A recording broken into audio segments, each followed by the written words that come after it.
And this is what purple poppy mallow does. I love the plant, but here you see the bricks where the bed goes. It's all the way out here in the walkway. This is one plant. One. And you see the bricks where it goes. This is where the trouble area is it kills my grass when it gets over here. So I have to cut it back. And I love the flowers. But this is one plant, that right there. And it actually comes in here somewhere. And then right here is another plant. And I actually had a whole bunch more that come up volunteer from seed, and I've had people digging them up. So let's talk about purple poppy mallow. I have an allium getting ready to bloom in the middle of it. You only need one for the entire bed. The flowers are also known as Winecup because, well, they look like they're wine color and they're a little cup. So the scientific name is Callirhoe involucrata. What a funny name. We just love saying purple poppy mallow. I rarely call it Winecup. It is in the Malvaceae family, which is the mallow or the hibiscus family. The name Callirhoe is from the Greek mythology as the name of a daughter of a river god. The river god's name was Achilles. Thomas Nuttall, who lived from 1786 to 1859, was the person who named the plant after this river, after the daughter of the river god. He was a botanist with a fascinating life of expeditions. One of those fascinating expeditions included the Louisiana Purchase area of Missouri, where I live, where he collected plant specimens and contributed greatly to the scientific knowledge. The name involucrata means with an involucre, which is a ring or a whirl of brocks around the flower. Oh, look at that. Oh, this one's fully opened up. Not like a cup much anymore, it's flat, but I see it. So these leaves underneath this setup, a broct, I learned this earlier this year for the first time in my life. A broct has these leaves that sometimes they look like the petals, but in this case they don't, that kind of support the flower. And you can see they're like a whirl that goes around. Well, there's a good view of it without my hand. So the purple poppy mallow has become one of my favorite flowers. I like that they're showy. I like that they keep me from buying lots of annuals and wasting money. I love that they fill the whole bed. I love how bright and happy they are. I also love that the blooms last all summer. So my first bloom was April 14th of this year, and I didn't have to hurry to record this video because I knew it was going to be blooming all summer long. It is a native plant here in Missouri, which is also a big plus. And it likes the sun and is drought tolerant. I mean, can we get a more perfect flower than this? I don't even have to water it. The flowers are this magnificent magenta color with the cup shape. Well, look at this one, see? Cup shape. And hence, as I already said, that's why they're called Winecup. And the flowers are fairly small, but when there's a mass of them on top of the leaves, they really stand out. You can see how they're really standing out. They're not super showy from the street, but oh man, you just get just barely close enough to them and they really catch your eye. And they really stand out. So the flowers have 5 petals and are poppy-like, hence purple poppy mallow. They bloom all summer long, which is a huge plus. Let's see if I can see those 5 petals. I'm going to pick on, let's pick on this one that's open up all the way.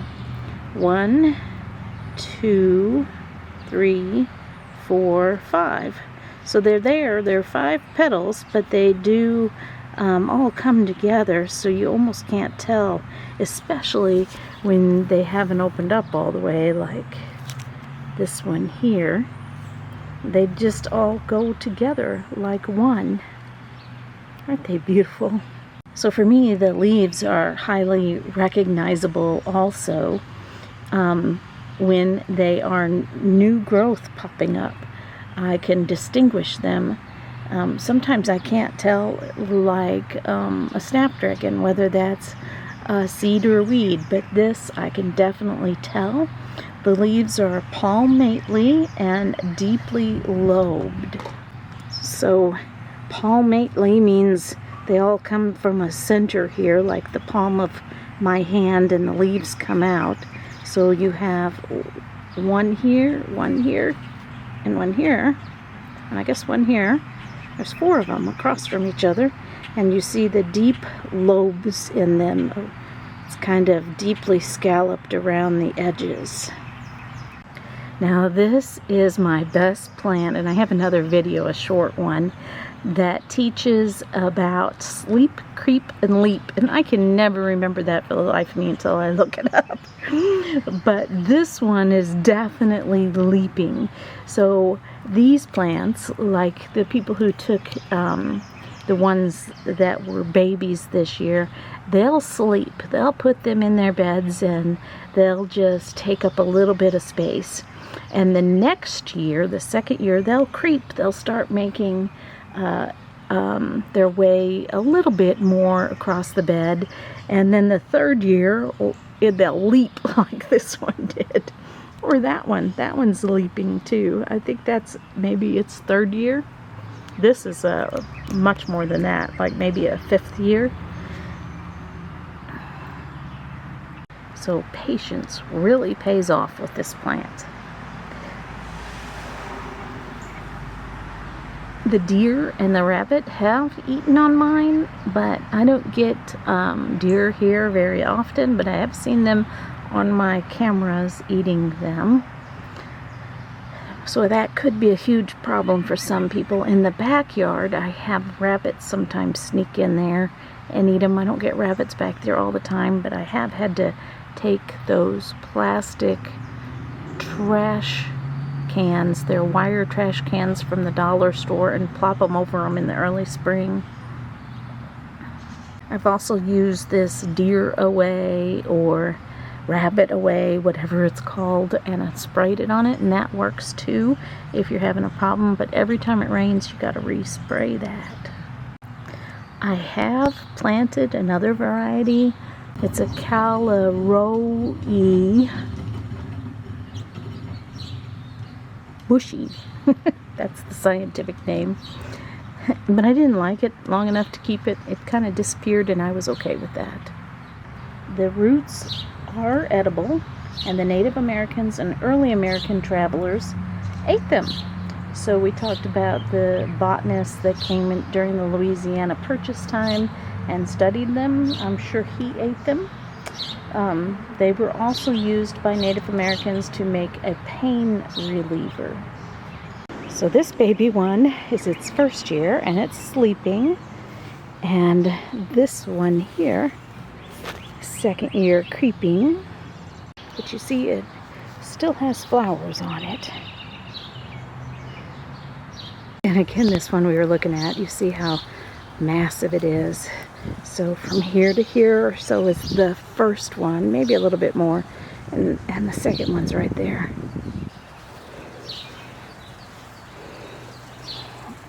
It's really quite gorgeous, isn't it?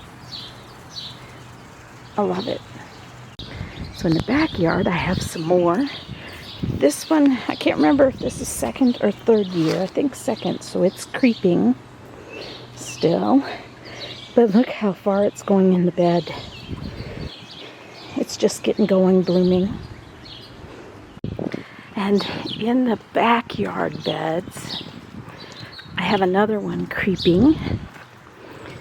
It is right here. You see it blooming.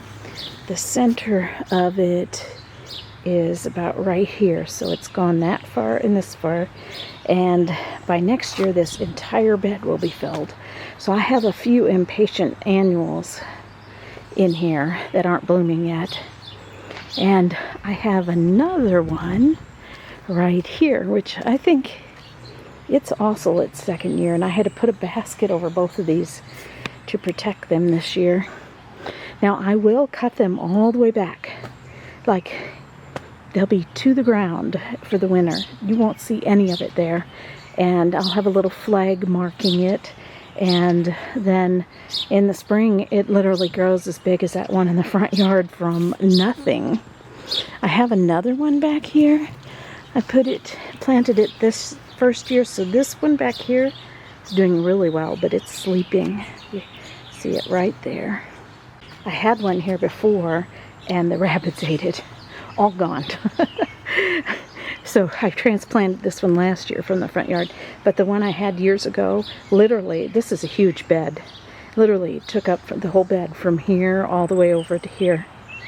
And that was fabulous.